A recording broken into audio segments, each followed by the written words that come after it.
Okay, hello and welcome all. हामीले यसभन्दा पहिलो भिडियोमा भेरिएबल्स एन्ड एरे इन म्याटल्याबमा यो भेरिएबल्स र एरे कस्तो हुन्छ भनेर हेरेका थियौँ, सिकेको थियौँ। अबको यस भिडियोमा हामीले त्यसलाई प्र्याक्टिकल्ली गरेर हेर्न जाँदैछौँ। अब हामी जाउँ म्याटल्याब सफ्टवेयरमा। त्यसको लागि हामी यो अल प्रोग्राम्सबाट यहाँबाट हामीले म्याटल्याब सफ्टवेयरलाई खोजेर ओपन गर्न पनि सक्छौँ, अथवा सर्च बारमा म्याटल्याब भनेर क्यापिटल एम गरेपछि म्याटल्याब आइहाल्छ। एमएटी म्याटल्याब भनेर सर्च गरेपछि हाम्रो यो कुन भर्जनको हुन्छ त्यो भर्जनको म्याटल्याब आउँछ। अब यसलाई क्लिक गरेपछि हाम्रो म्याटल्याब सफ्टवेयर ओपन हुन्छ। अब आफ्नो ल्यापटपको कन्फिगरेसन अनुसार यो फास्ट स्लो हुने गर्छ। अब हाम्रो म्याटल्याब सफ्टवेयर खुलिसकेको छ। यो भनेको हाम्रो कमान्ड विन्डो हो। अब यो करेन्ट डाइरेक्टरी भनेको यहाँ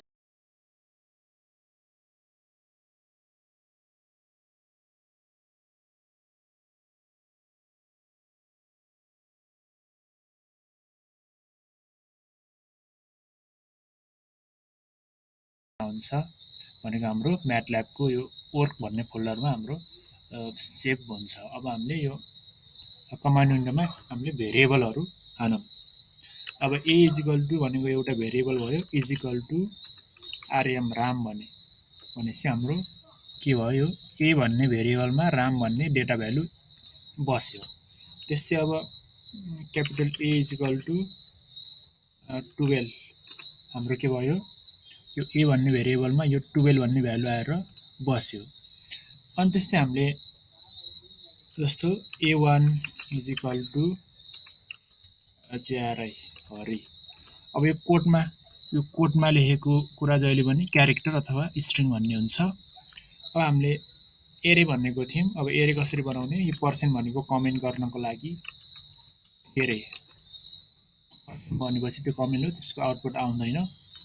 जस्तो हामीले A R R A Y array A R R 1 is equal to big bracket 1, 2, 3, 4 अनि बिग ब्राकेट क्लोज। हाम्रो यसरी यो एउटा के भयो, यो एआरआर भन्ने एउटा यो भेरिएबलमा यो एउटा एरे हामीले डिक्लेरेसन गरियो। यस्तै मल्टिडाइमेन्सनल एरे गरेर एआरआर 2 इजिकल टु मैले के गर्छु 1, 2 अनि यसलाई यो एउटा रो भयो, 3, 4 अर्को रो भयो अनि 5, 6 अर्को रो भयो। हामीले अब यसलाई बिग ब्राकेटले क्लोज गर्नुपर्छ।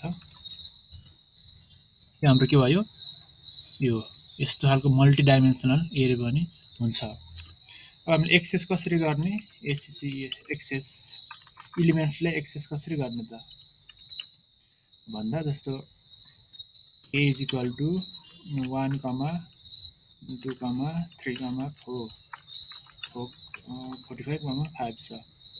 हामीले एरे भयो। यो सेमिकोलन भनेको टर्मिनेट गर्न हो। टर्मिनेट भनेको आउटपुटमा आउँदैन। जस्तै ए अनि 1 इन्टर गऱ्यो भने हाम्रो के आउँछ, 2 आउँछ।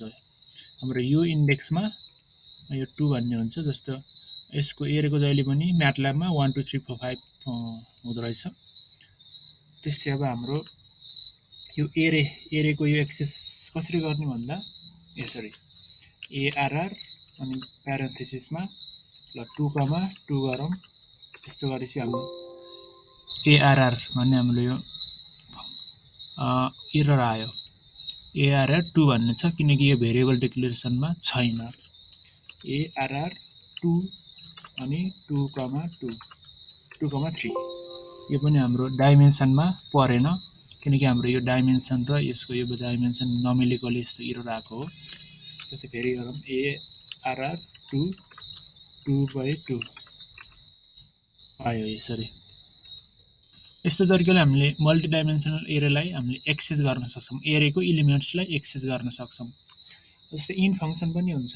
जस्तो क्यापिटल सी इजिकल टु 1, 2, 3, 4, 5, 6, 5, 7 हाम्रो एउटा यो एरे भयो। मैले के गर्छु क्यापिटल सी को यो 3 अब हाम्रो के मिलेन यसमा सी को 1, एनडी इन गर्नु पर्यो। के आयो हाम्रो 9 आयो। यसमा के छ 1 देखि पछाडिको इन भनेको लास्ट भनेको फर्स्ट टु लास्ट भनेको हो।